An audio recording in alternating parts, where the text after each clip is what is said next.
Agradecemos la participación del profesor Eduardo Pascal Alferillo y también para dar continuación al programa del evento invitamos al doctor Emilio Valareso a que pueda pasar a la mesa de honor, por favor, para poder continuar con este seminario internacional de Derecho de Daños.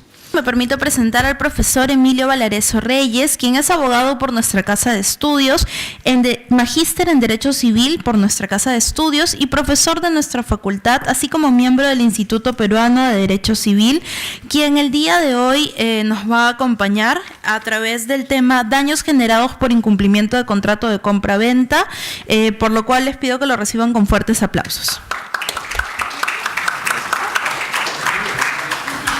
Quiero agradecer la invitación de los señores organizadores de este evento por permitirme participar con una ponencia, una reflexión particular que tengo sobre este tema que le tengo bastante cariño, dicho sea de paso, porque aquí en mi casa de estudios, casa de ustedes, como es la Facultad de Derecho, el primer curso de Derecho Civil que enseñé fue justamente el de Derecho de Daños.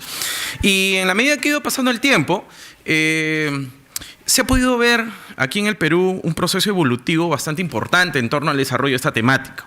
Queramos o no, el derecho de daños ha concitado y concita justamente no solo concordancia entre las diferentes posturas de los diversos expositores nacionales, sino también bastante polémica.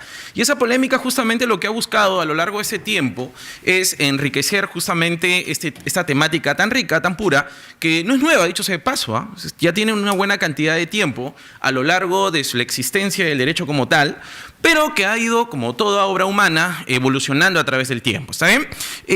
Voy a cambiar un poco mi temática. Yo lo que quiero conversar con ustedes esta mañana, en los minutos que me ha otorgado, es hacer una reflexión situacional sobre el derecho de daños en el Perú. Si bien es cierto, se me había otorgado el tema contractual de la compra-venta, que es un contrato típico, un contrato tradicional, que es un contrato que está regulado en el artículo 1529 del Código Civil, creo yo que por la magnitud de nuestros invitados que vienen de otros países que nos acompañan el día de hoy, es necesario darles un enfoque más que todo transversal a lo que es la situación de los daños aquí en el derecho peruano de manera puntual.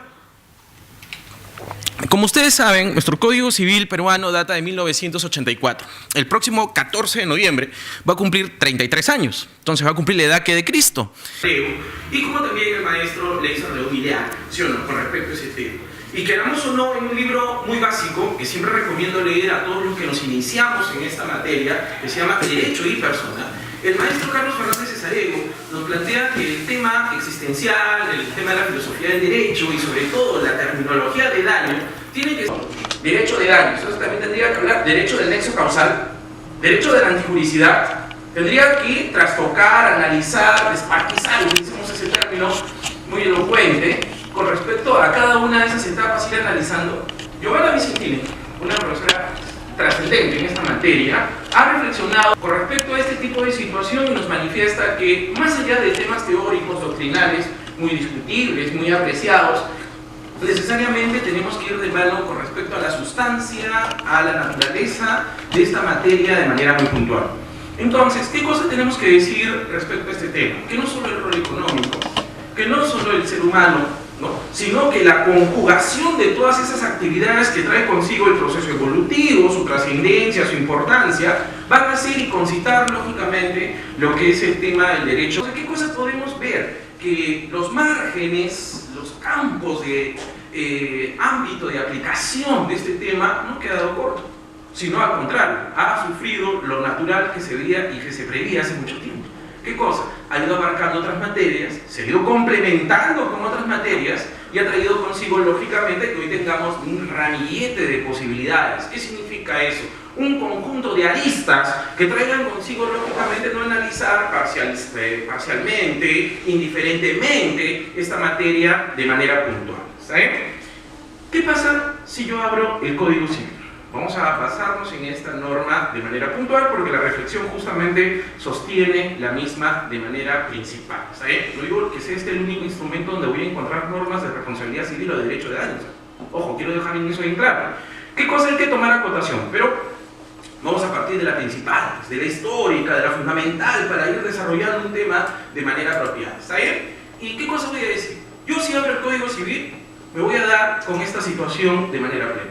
Responsabilidad civil contractual o inejecución de obligaciones, 1314 del Código Civil como tal. Y si quiero analizar, me voy al libro séptimo, ¿no? Donde voy a encontrar responsabilidad civil extracontractual, 1969 del Código Civil. Primer punto, primera reflexión, primer análisis. ¿Está desarrollado este tema de manera sistemática, uniforme en nuestro código? La respuesta puede ser algo.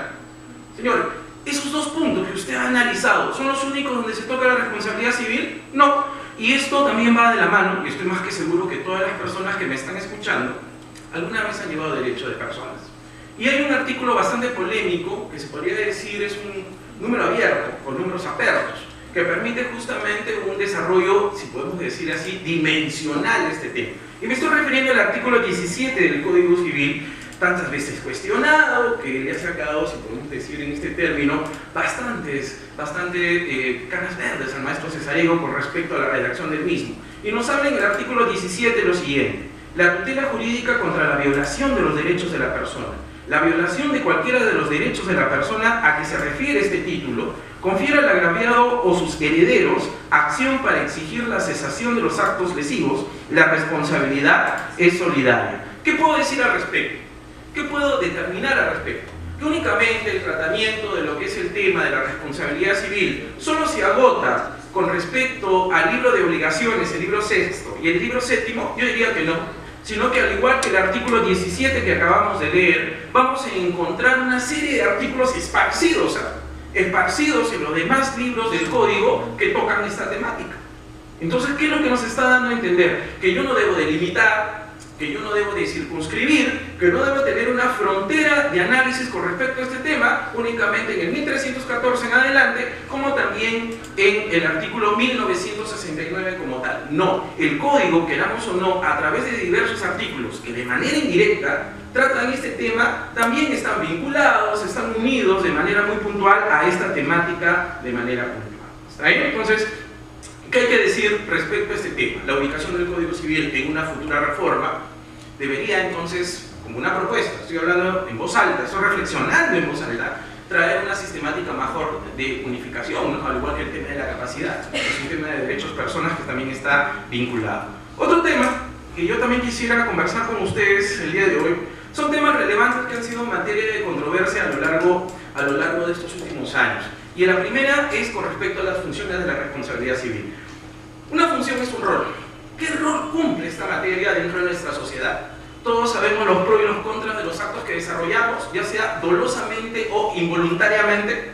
Sabemos lógicamente qué cosa es el dolo, qué cosa es la culpa, cuál es el criterio que se sigue efectivamente por parte de la judicatura o de los órganos administrativos al momento de analizar las consecuencias que se puedan derivar del mismo. Creemos, y eso ya lo hemos reflexionado en un encuentro anterior, que el tema de la existencia o no de una función punitiva en nuestro contexto no es viable. Nosotros dijimos eso.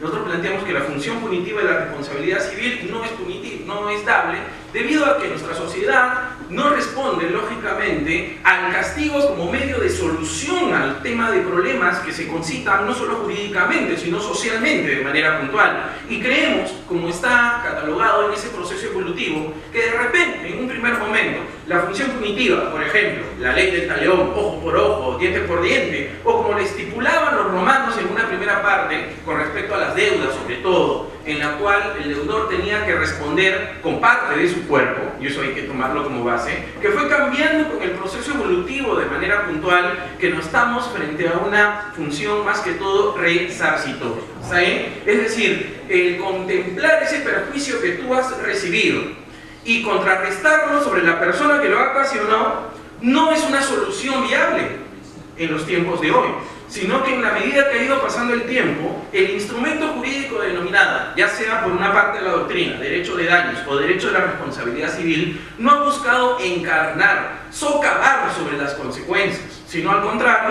ver la posibilidad de ser una vía de respuesta y de solución a cada una de estas situaciones que se han presentado, queramos o no, de manera continua, en lo que es la realidad social y jurídica de nuestro país. Entonces, el primer tema que yo diría es enfocar bien de manera adecuada lo que es el tema de las funciones de la responsabilidad civil para el Perú de hoy. Hoy que estamos en octubre del 2017, O sea, ¿es viable una función negativa, una función punitiva? Yo diría que no. Un ejemplo, claro, tomando como base la temática de otras materias. Cuando se engrosan más las penalidades, por ejemplo, por los delitos, al contrario, la sociedad responde de otra manera muy distinta. Entonces, algo que no es igual en derecho civil, lógicamente, pero quiero ponerlo como analogía, traería consigo de que el cometer un acto que podía englobar un daño, un perjuicio, no traería una solución de manera puntual, lógica, básica como tal. Otras reflexiones que también dijimos en su debido momento respecto a este tema de la función ¿es necesario colocar un artículo dentro del código que hable sobre la función punitiva? ¿Es necesario sacar una ley ad hoc, una ley de enmiendas que traiga consigo una reformulación en torno al tema? Creo que eso es una situación que no solo debe ser analizada por las comisiones que están a cargo del estudio constante del Código Civil, sino que tendríamos que ir a la realidad y sobre todo a los porcentajes de cómo se razona respecto a este tema por parte de la judicatura. Otro punto que quiero tomar a cotación es el desenvolvimiento de la judicatura. Hay una parte de la doctrina, y lo quiero decir públicamente, que dice que la jurisprudencia no es fuente del derecho. Y normal, estamos en un mundo libre, donde las opiniones lógicamente vienen y van, y que lógicamente cada una de ellas debe sustentar su posición de manera adecuada. Pero ¿qué debe entender? Ojo, estoy hablando a título personal, que esa situación se debe a que no tenemos una cultura de la uniformidad. Algo se ha querido solucionar con los plenos casatorios, eso hay que ir estipulando, ¿está bien? Pero quedamos o no, la sala civil permanente y la sala transitoria de la Corte Suprema de la República ha sido ajena al tratamiento de lo que es la responsabilidad civil o el derecho de daños. Hay que decir que no.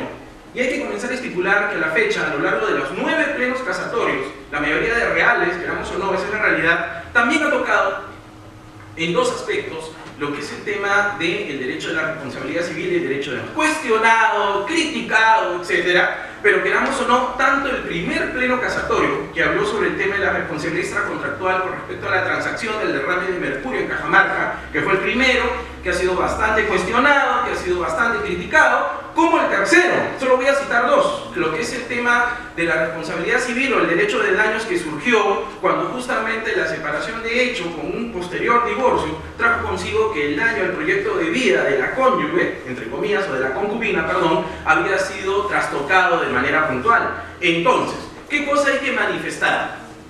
Que queramos o no, los lineamientos estipulados tanto en el primer pleno casatorio con respecto a la transacción extrajudicial, que fue bastante comentado y bastante criticado, dicho sea de paso, y respecto a lo que es el tema de la temática del derecho de familia, ¿no? Lógicamente un tema de evolución que ha evolucionado bastante y que ha traído consigo reflexiones no pocas debido a las características sociales que tiene nuestro país respecto a lo que es el enfoque social de lo que es la familia o de las familias, como hablan así los profesores más conocidos respecto a este tema, como es el doctor Benjamín Aguilar, Enrique Barsi, Alex Plácido, que nos hablan que no podemos encerrarnos en esa clásica definición de familia que contiene justamente el Código Civil de 1984, que fue producto, como ustedes y yo sabemos, de las reflexiones del maestro Héctor Cornejo Chávez, ¿no? Una persona de una profunda formación cristiana, católica, de manera puntual. ¿Está bien? Entonces, miren ustedes, hemos hablado primero de las funciones,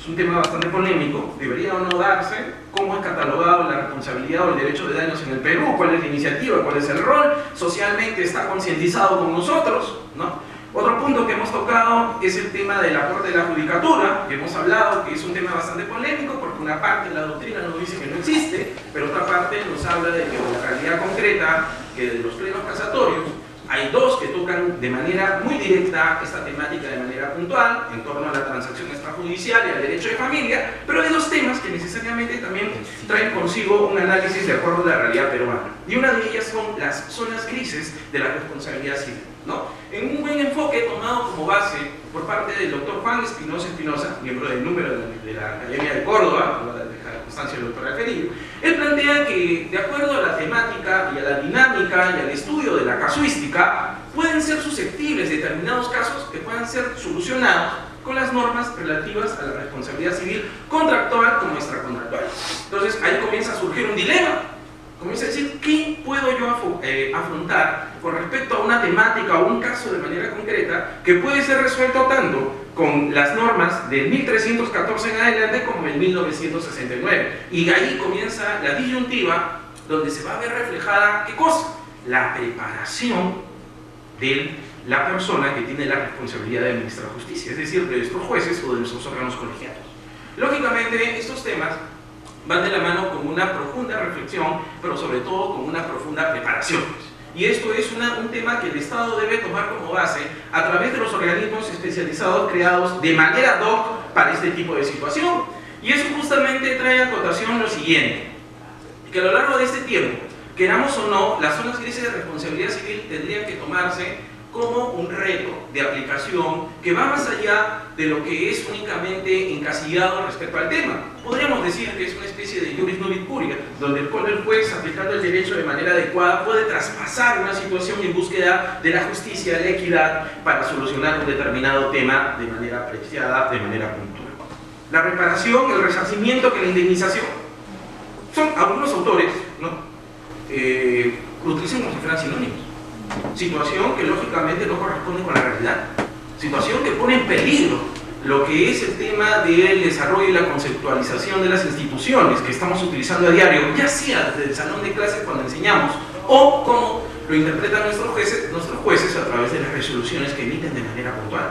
Creemos nosotros que la naturaleza de 1985 nos habla de un criterio patrimonial económico, pero el término indemnización, y dentro de las formulaciones, estemos equivocados o no, nuestro aporte sería de que la reparación es un término mucho más genérico y que lógicamente la indemnización vendría a ser una vertiente donde está presente ¿qué cosa? El rol económico, y que lógicamente hay situaciones donde no tienen un valor económico pero que tiene que llevarse a cabo un análisis del mismo para poder encontrar una salida no solo jurídica sino social, y que traiga consigo lógicamente una reflexión que muchas veces no es llevada a cabo por la judicatura de manera apropiada. ¿Está bien? Entonces, quiero concluir con lo que es el tema de las conclusiones y las reflexiones finales para dar paso a nuestro invitado y decir lo siguiente.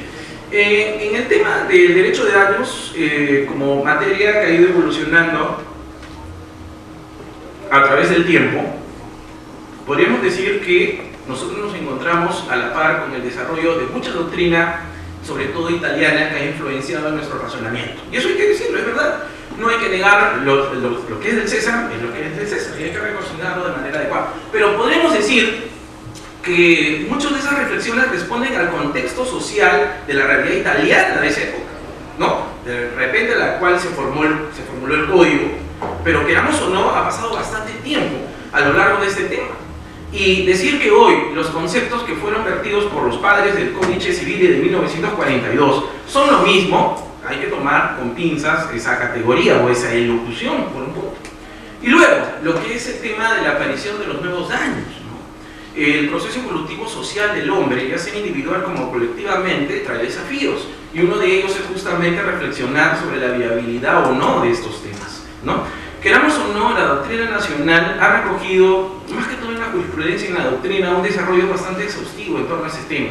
Por ahí nos hablan, y uno de los principales partícipes fue el maestro Lizardo Taboada Córdoba, que en paz descanse y que Dios goce, que decía que no debía de existir esa teoría de una división de la responsabilidad civil en contractuales a contractual, seguida aquí en el Perú, por ejemplo, por el doctor Mario Cacho, en el cual dice que el análisis del estado situacional de lo que nosotros entendemos por daño no trae consigo hacer una diferenciación sistemática dentro del código, y que naturalmente analizando el tema, cada uno de ellos de manera particular puede traer consigo una reflexión donde tranquilamente pueden aplicarse instituciones que son ad hoc de la responsabilidad civil contractual como extracontractual, ¿ya? Entonces eso hay que tenerlo siempre presente para un contenido adecuado.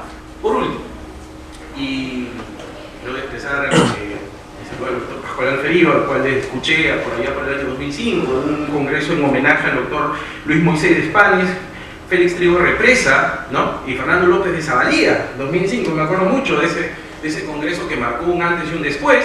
Pero el doctor, no me va a dejar mentir, la nueva reforma del Código Civil argentino del año 2014 incorpora lo que es el daño al proyecto de vida, el daño moral, si mal no recuerdo. Entonces, sería importante ver, porque esto es un contexto a través del tema del derecho comparado y sudamericano, cuáles son los criterios que la judicatura y la doctrina peruana recoge, que pueden ser un aporte importante para una viabilidad de esta situación.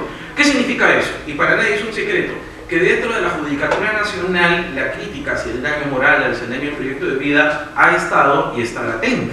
Lógicamente habría que ver las raíces, de dónde parte el enfoque de manera puntual. Por otro lado, nadie va a negar que de un tiempo a esta parte las reflexiones del derecho de daños o de la responsabilidad civil no se encajan únicamente con el código. Un ejemplo, vean ustedes el Código del Consumidor, vean ustedes el derecho administrativo sancionador. Entonces, ¿qué cosas podemos ver en ese tema? Que las fronteras, que los ámbitos de aplicación, si podemos decir así, de esta materia no están, si podemos decir, incólumes, estacionadas, retrógradas, ni nada por el estilo, sino consiguen, al igual que toda institución jurídica, un proceso evolutivo importante, y creemos nosotros que requiere una constante actualización. ¿Sí? Eso es todo, muchas gracias.